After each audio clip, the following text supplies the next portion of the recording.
try to share with us ano ang dahilan kung bakit sa tingin mo fungi ang pinakamatinding mikrobyo na na-encounter nyo sa massage room.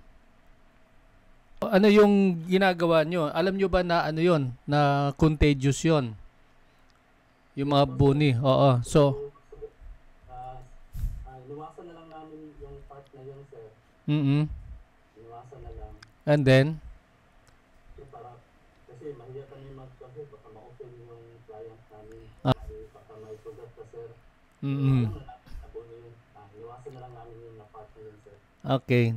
Sige. Pwede naman yon. Pero ang ano nyo dyan is preventive tayo. Dapat kailangan pagka ganun, hugas agad ng ano ha, ng kamay. Kailangan nyo magsabon kayo na maigi o gumamit ng alcohol. Yun po yun.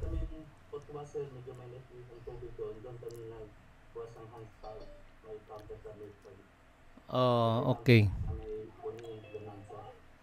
Yeah, that's nice. No, that's nice. And tama yung ginawa ninyo. Pero ang akin lang dyan is yung dapat yung pag-iingat importante, no.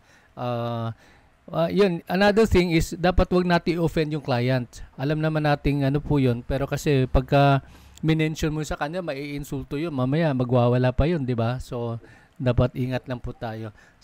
Anyway, tulad ng sinabi natin, later on actually ito lang naman ay I'm just trying to solicit from you yung mga ideas, yung opinion. Pero actually pag-uusapan natin yan dito, no.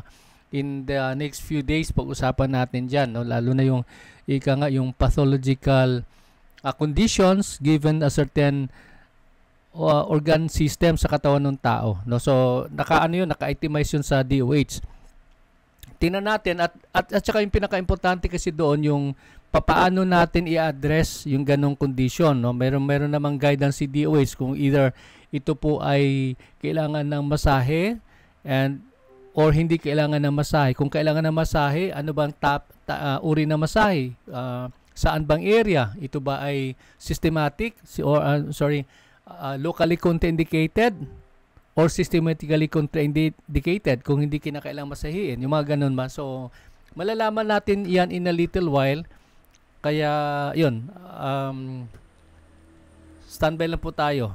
At ang susunod na pag-uusapan natin dito ngayon kay ano ang dahilan kung bakit napakahalaga sa atin bilang nagmamasahe na maintindihan natin yung mga kondisyon na ito, no? Number 1, ang ating pinakalayunin bilang therapist, di po ba, para i-alleviate. Pag sinabing alleviate, tulungan natin na maibsan, babawasan yung anumang pain, anuman ang nararamdaman ng client, at higit sa lahat, matulungan natin sila na ma-improve, no? Gumanda yung kanilang kalusugan, umayos yung kanilang kalusugan. At we have to anticipate na yung client natin, pag pupunta sa ating clinic, sa ating spa, meron talaga yan iba't iba o sari-saring mga complaints. May mga sari-sari yan na mga hinaing, mga daing, no, regarding sa kanilang kalusugan, no, regarding sa kanilang karamdaman. Okay? So, kaya yun pinapakita sa atin ng DOH na yun yung isang pangunahing dahilan, pangunahing motivation upang pag-aralan natin yung mga iba't ibang mga pathological conditions na sinasabi at ano ang pwede nating gawin. Yun. Ano yung pwede nating maging remedyo na maibibigay, no? Pero wag lang natin iwala yung ating sarili na tayo bilang nasa wellness industry, ang ating pinakagawain is prevention. We are more into the prevention rather than doon sa English na curative. Tama po ba? Diba? Tayo po yung nasa prevention. Pero yung mga susunod na talakayin natin na makikita natin dito ay mga ano lang to, na mga mungkahi lang naman ito. Ito ay guidance lang ng DOH na pwede nating gawin. Okay. So, bago tayo tumungo sa pathological conditions, pag-usapan muna natin yung mga katawagan. What are the definition of terms? Number 1 in our list is acute stage. Ano ibig sabihin ng acute stage? Pag sinabing acute stage, this means early phase of an illness or injury. Okay. Ano ang halimbawa na acute stage? Kunwari, acute tonsillitis. Pag sinabing acute tonsillitis, ito ay kasisimula pa lang na nagmanifest yung pain, yung inflammation na yan. Pag sinabing kasisimula pa lang, probably mga within 24 hours. Yun po ay acute, no? Acute stage. Yun yung antindi ng ating nararamdaman na sakit sa ating lalamunan. Now, after a few days, say 3 days, nagle-level down na siya into something like ang tinatawag na subacute, no? It takes days, normally 3 days, wherein nagkaroon na ng reduction kahit papaano ng pain at yung pamamaga, yung swelling. So yun po ang subacute. Now, the opposite of acute is chronic. Ano ibig sabihin ng chronic? When you hear the term chronic stage, ibig sabihin nun, ito ay katatapos lang ng acute stage, katatapos lang ng subacute stage at nandoon na siya sa ika nga parang persistent or recurring pain. Ibig sabihin po nun, nagpapatuloy pero pabugso-bugso. Pasulput-sulput po yan. No? So yan po ang itinuturing na chronic stage. Now, the next word that we will have to discuss on is the term pain. Ano naman yung pain? Pain is defined as an unpleasant sensory and emotional experience associated with actual or potential damage. Yun po yung pain. So, when you have a toothache, di ba, may nararamdaman kang something that is unpleasant doon sa iyong, sa pamamagitan ng nerves, no, sa iyong sensory system, na kung saan ay talagang hindi ka mapapahiyaw ka minsan sa sakit. Ganun katindi.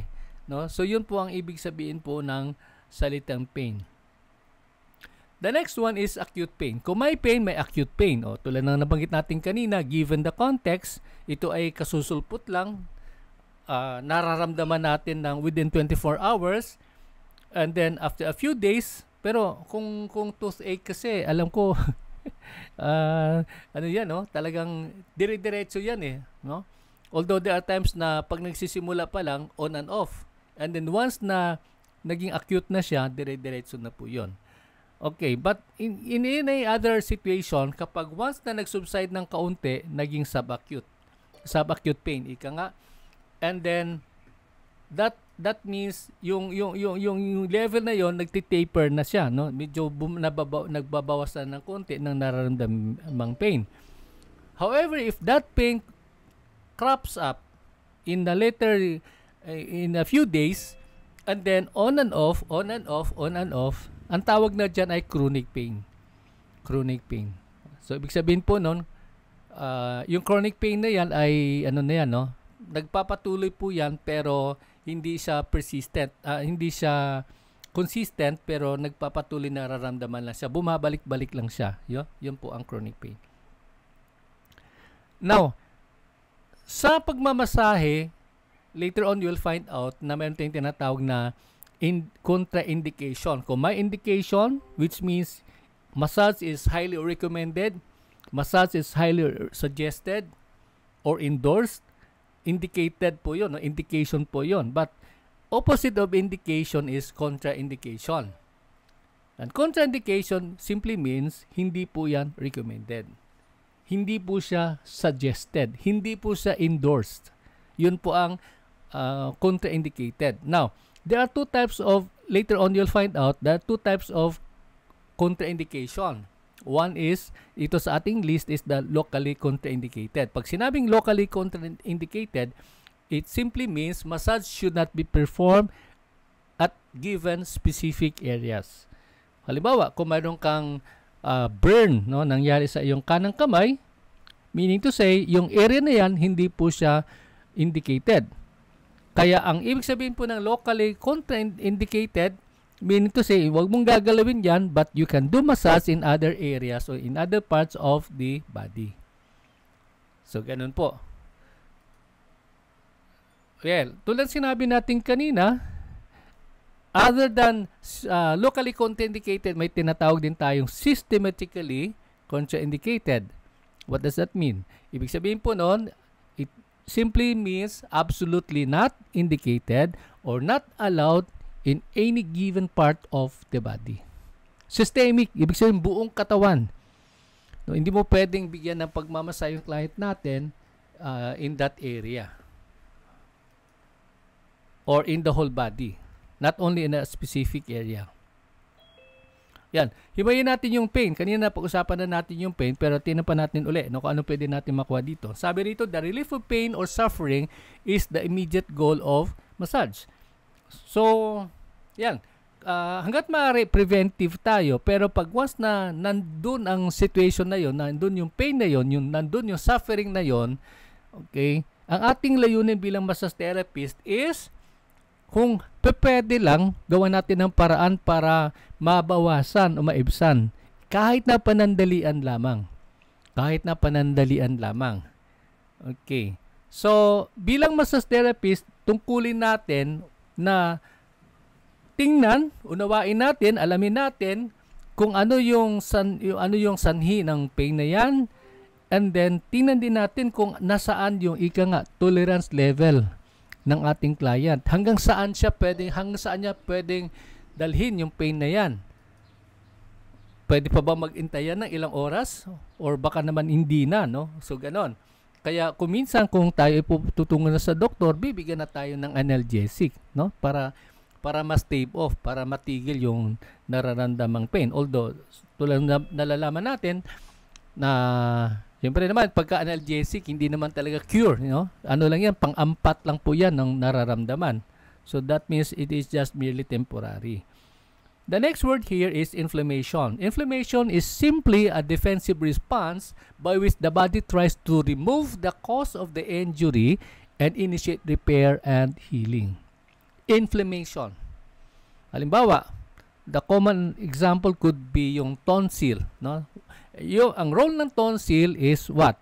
Yan ay tagasala ng mga harmful microorganism. Yan ay kabahagi ng ng ating lymphatic system. Okay? Sasalain niya. So, bawat pagkain o bawat mikrobyong pumapasok sa ating bibig sa pamamagitan ng pagkain kinakain natin, sinasala po ng ating tonsil. However, there are instances na maaaring manghina yung resistance ng katawan ng host or mas dumami yung pumapasok ng mga harmful microorganisms. And because of that, nagkakaroon ng what? Nagkakaroon ng battle, no? Nagkakaroon ng giyera hanggang sa na-overwhelm yung tonsil. Once na-overwhelm yung tonsil, what happens next? Diyan lalabas yung inflammation. Diyan mangyayari yung inflammation. Kaya ang tawag na dyan ay nagbabago na. Hindi na sa tonsil kung hindi tonsillitis. That means may inflammation na dyan sa area ng tonsil. Okay? So yun po yun, no? Yun po yun. Nangyayari yan, katulad nasabi natin kanina, once na overwhelm yung ating katawan, na sa dami o sandamakmak na mikrobyong pumapasok, hindi na nakakayanan ng ating katawan. So, there you are. Yun yung ating mga katawagan. Now, let us proceed doon sa pag-uusap natin regarding sa common pathologies. No, common pathologies. Pag sinabing common o pathology, 'di ba? Tulad na pag-aralan natin in the past na pag pathologic po 'yan, ibig sabihin po noon ito ay ito ay isang uri ng karamdaman na sanhi ng mga harmful na mga microorganisms. Okay. Sa masahe, based sa manual ng DOH, mayroon tayong maituturing na common pathologies, no? And himay-himayin po natin po yan. Tingnan po natin. Una sa lahat, mapapansin natin dito po, number 1 in our list is the muscular system. Okay, ano yung una rito? Fatigue. It sounds familiar? Fatigue, di ba? Pag sinabing fatigue, yung pakiramdam natin na sobrang hapo, sobrang pagod, panghihina, no? At ang panghihina na yan ay maaring mental, no, nasa isip lamang, that's simply psychological or physical. No, talagang nanghihina yan, no, yung katawan natin. Okay. So that is fatigue. So, yun nga, tulad na banggit natin, yung mga sintomas yan ay panghihina at yung kawalan ng concentration at walang gana, no, hindi na ayaw ng kumilos, parang yun, dala ng kahinaan, hindi na siya motivated na gumalaw. So, ang tanong dito is massage indicated or contraindicated? Yan yung unang tanong. The answer here is a big yes. Massage is indicated in conditions that involves fatigue. Wow, no? So, ibig sabihin, no, may kitaan na tayo rito, no? Yan po. Let's move on. Ano yung pangalawa? Makikita natin cramps and spasms. Okay? Cramps and spasms are involuntary contractions of the skeletal muscles. So, ibig sabihin po noon, pag sinabing involuntary, kusa lang siyang nagkaroon ng contraction, no? Nabatak lang siyang ganon. Ano po nangyayari? Nagkukos siya ng pain because of that contraction in the muscle. Now, so cramps are defined to be, or nadi-distinguish siya kasi ito ay short-lived, very acute contraction. Mabilis ang nangyayari, and then hindi siya gaanong tumatagal. However, when you talk about spasms, ito naman ay medyo hindi naman ganong kasakit, pero mas tumatagal, no? So yun po yung ano noon, and it directly affects the muscles, no? Muscle concern, no? So specific areas po 'yan, no? Minsan yung cramps na 'yan nangyayari sa tiyan, di ba? Na-experience po natin 'yan. Yan po ang dahilan kung bakit minsan yung mga kababayan natin nalulunod, no? Nangyayari po 'yan kapag bago mag-swimming, kumain ng marami, busog na busog, and then nag-swimming, yung gano'n. So nagka-cramps, pag cramps yun na. Or minsan naman yung cramps na yan, nangyayari yun sa lower extremities, sa paa. Hindi mo na maigalaw, no? Kaya hindi ka makapag-swimming na maayos. Yun ang sanhi, bakit ka lulubog, malulunod. Okay, so the question is massage indicated or contraindicated? What is our answer? Let's take a look. Okay, sabi rito,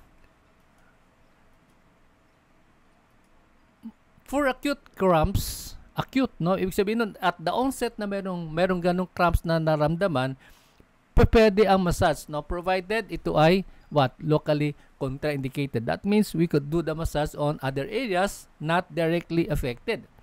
Although in my experience, there are times masarap kasing hagurin pagka may cramps, di ba? Na although hindi na naman technically hindi siya nakakatulong kasi may contraction na nga hahagurin mo pa, di lalo mababatak. Ganun po nangyayari. Now, for subacute cramps, sabi rito, massage is indicated. So, wala na siyang distinction kung locally or systematically, basta pwede na po siyang gawin. Now, for long-term spasm, ibig sabihin nun, recurring spasm, massage is indicated. Why? Because it helps break the pain cycle. So, pero sa akin ang pinaka-bottom line when you do that is that yung masahe natin dapat po yan dapat controlled, no? Controlled yung pressure na bibigay natin, no? Manage yung pressure natin, no? And sensitive tayo dun sa client, no? Kasi ang client natin, yung kanyang threshold level to pain, limitado. Hindi naman lahat ng tao kakayanin nila yung ganong mga may pain na nga, dadagdagan niya pa natin yung parang ganon, no? So dapat ibig sabihin nun, control natin, no? I-temper natin. Okay, the next one here is myofascial pain syndrome or the MPS, no? So what is MPS? This is a form or a chronic form of muscle pain brought about by what? Yung sinasabi nga na sensitive points or sometimes considered to be trigger points. No, pag sinabing trigger points, ito yung dahilan na kung saan ay pagka sila ay nagalaw o sila ay yung area na yan ay nadiin, nagkukos yan ng pain, no?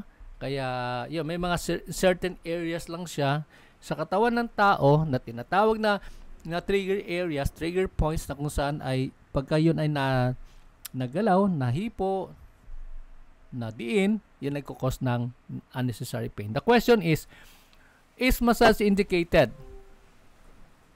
The answer from the US is a big yes, no? Massage is best, is the best treatment for myofascial pain syndrome. The next one in the list is muscle strain. Ano naman yung muscle strain? Okay?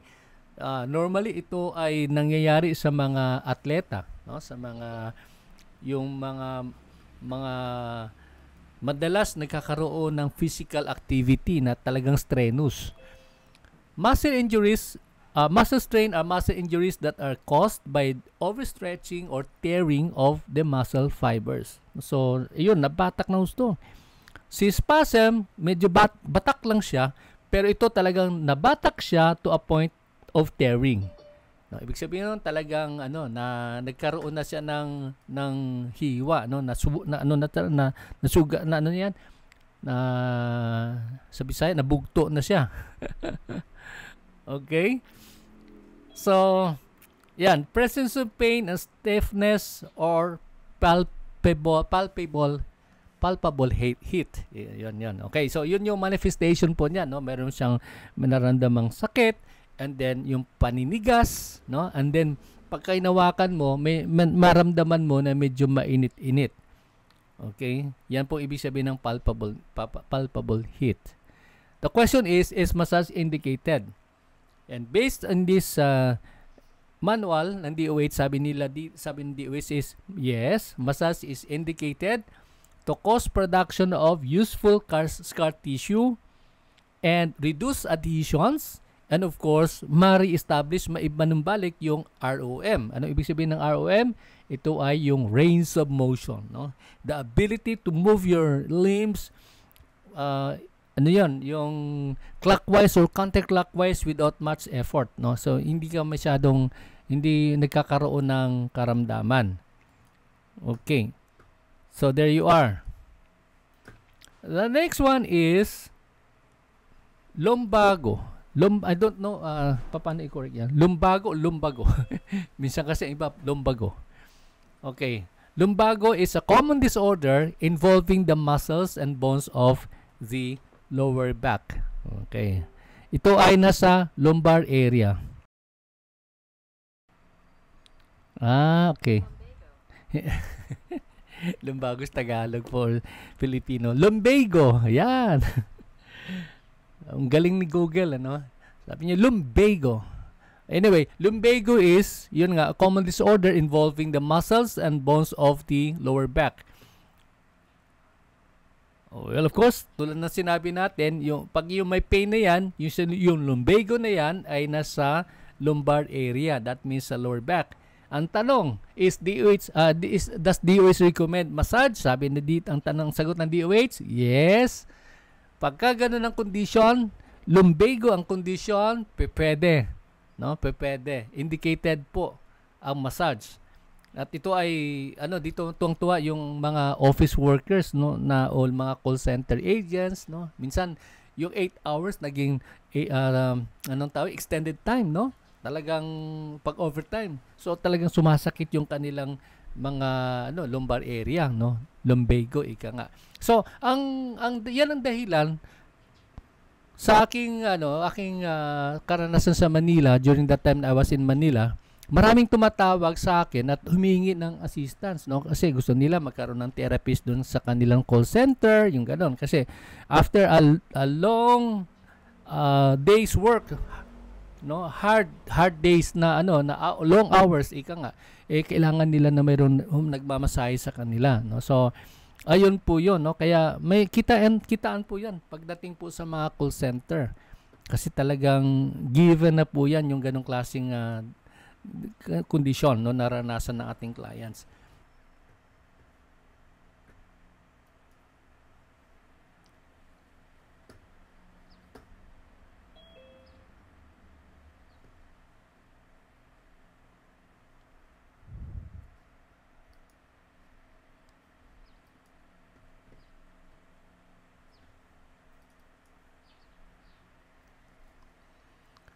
Okay, tuloy tayo. We still have 50 minutes. Sayang pa to. So pag-usapan naman natin ngayon, proceed na tayo sa skeletal system. In your manual, ang pagkasulat puro kasi nakalagay musculoskeletal system. But in our presentation, hiwalayin na lang natin po yan para medyo mahaba-haba kasi kung pinag-isa. Kaya we try to make it a point na medyo magkaroon lang ng mahiwalay lang po siya. So right now, we will be tackling on the skeletal system. Okay, ano yung mga conditions? So this time we shall be talking about the pathological conditions doon sa skeletal system. Number 1 in the list is dislocation. So ano ibig sabihin ng dislocation? Dislocation is simply yung traumatic injuries, no? So trauma, ibig sabihin nun, nagkaroon ng forceful movement to joints in which the articulating bones are forcefully separated, no? So in this illustration we can see here, ito yung dislocation. Simply wala siya sa dati niyang ayos, nagkaroon ng trauma, nagkaroon ng dislocation. So yun po yung pangyayari na yan. This could happen as a result of trauma, katulad na nabanggit natin kanina, such as fall or a blow to the joint, no? Mayroong force na nag-cause ng dislocation na yan, and it's most commonly it commonly occurs doon sa area ng balikat, shoulder, elbow, mga daliri, no? Sa hips, no? Sa balakang at sa tuhod, no? And the ankle. So yun po yun, yung kung saan may mga joints na yan at nagkaroon ng hindi siya na because of trauma nagkaroon ng movement, ayun po ang dislocation. So question, is massage indicated or contraindicated?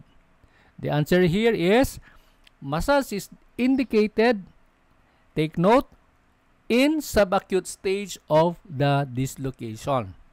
So pag sinabing subacute, ano uli yung natin at ano uli ang ating katawagan o ano yung ating description?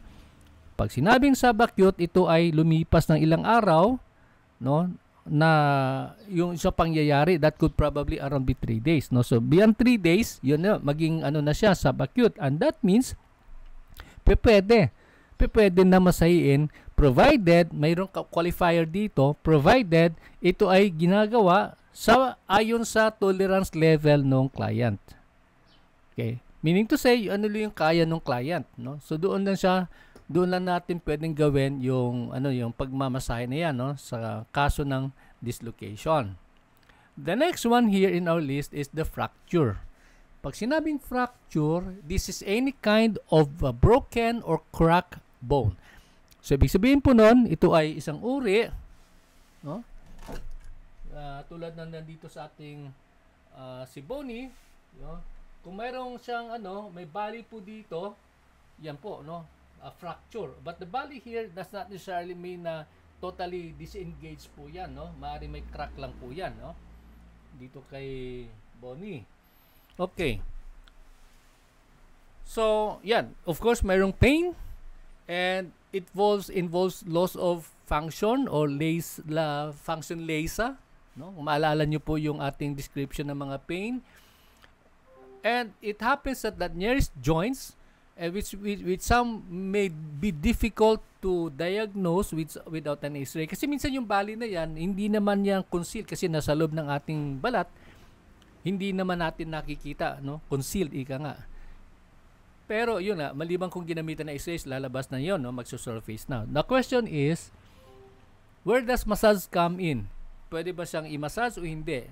Ang sabi ng DOH, for acute fractures, acute, ibig sabihin nun, sudden, no? Yung at the onset of yung pangyari ng pain na yon, no? Massage is locally contraindicated. Again, there you are. Pag sinabing locally contraindicated, wag mong gagalawin yung area na affected, but you can do the massage in other parts of the body. However, for subacute cases, subacute na, medyo lumipas na ilang araw, then pwede na yung gagawin yung masahe, no? Wala na yung pain, wala na yung redness na yan, no? May konting pain pa rin probably, pero hindi na siya kasing tindi nung nasa acute level. Ayan, so ito yung mga halimbawa ng mga bone fractures. I don't know if you could see here. Yeah. Iyon, ito yung tinatawag na illustration ng transverse. Pag sinabing transverse, yung bali niya ay buong area, no? Diretso, no? Tawag niyan perpendicular ba? Hindi yun, across no, across yung kanyang bali, no? So yun. The next one is pag sinabing linear, yung bali niya nandoon sa buto pero diretso, no? So ito yung linear, no? nasa dito, diretso yung bali. Okay. Dali Yan, daling ko muna sa inyo si Baby Bonnie. Yan, pasensya na kasi na-fracture yung kanyang kamay. Naputol yung kanyang isang kamay. Okay. So, ano makikita natin dito? Pag sinabing oblique displaced o oblique fracture, yung sugat, yung bali niya ay paano? Dali Huwag kang malikot kasi yung kulit mo eh. Ayan. Maupo ka lang dyan. Steady ka lang. Ayan. So pag sinabi siyang pag sinabing oblique, yung kanyang bali ay pahalang, pababa, pag no, across. That is oblique fracture. Okay. Meron pang tinatawag na spiral, no? Hindi ko alam kung paano nangyayari spiral. Siguro yung kaaway niya, hinawakan yung kamay, pinilipit, no? Kaya nagkaroon ng spiral. Meaning to say, paikot yung bali, no? Pag ganon. Okay? Ayan, paikot. Kita nyo? Smile, say hello to them, to your friends. Hi, how are you? Friendly siya eh. Okay. Yung sumunod naman ay green stick. So, ang green stick, dito sa gilid, yun yung kanyang sugat, ay yung bali po niya, pero very lang, no? Hindi masyado ganun ka-prevalent, hindi masyado, pero mayroong bali pa rin siya. Okay. The last one is comminuted. Comminuted. Ano ibig sabihin nun? Yung kanyang pagkabali ay nagkaroon ng fracture na may mga fragments, no? So, yung bali niya nagkaroon ng fragments. Ayun po, yun, no? So, pagka ganun, I don't know kung paano yung remedy ng doktor na yun, no? Pagka ng orthopedics, no? Ng mga orthopedics ba tama? O pagka ganun, no? Siguro tingin ko dyan, para ma-restore lang siguro yan, ay nilalagyan nila ng stainless, no? Yung ganun. Okay. So, ulitin ko po, meron tayong tinatawag na transverse. Pag ang bali niya ay across, and then linear naman, yung bali niya ay nasa along the parallel sa buto. And then pag sinabing oblique, displaced talaga, yung bali niya talagang totally na nagkaroon ng natanggal talaga, no? And then spiral naman, paikot yung kanyang bali sa buto. And then yung green stick dito sa bandang tagiliran. And then yung comminuted.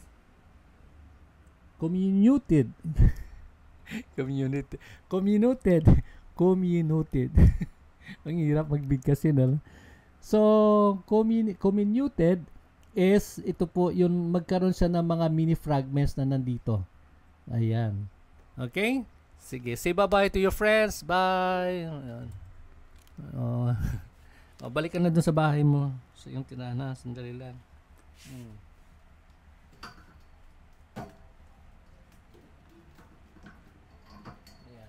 Nagtatampo siya kasi bira lang siya napapansin. Hindi siya napapansin madalas. Okay. So, tuloy tayo. The next one is sprain. Okay, ano ibig sabihin ng sprain? Sprain occurs when a ligament or a band of tough tissues that connect the bones is stretched beyond its capacity. Okay, so yan. Ito ang image nung nagkakaroon ng sprain. Ano yung sprain na yan? Ano ang involved? Ito involve yung mga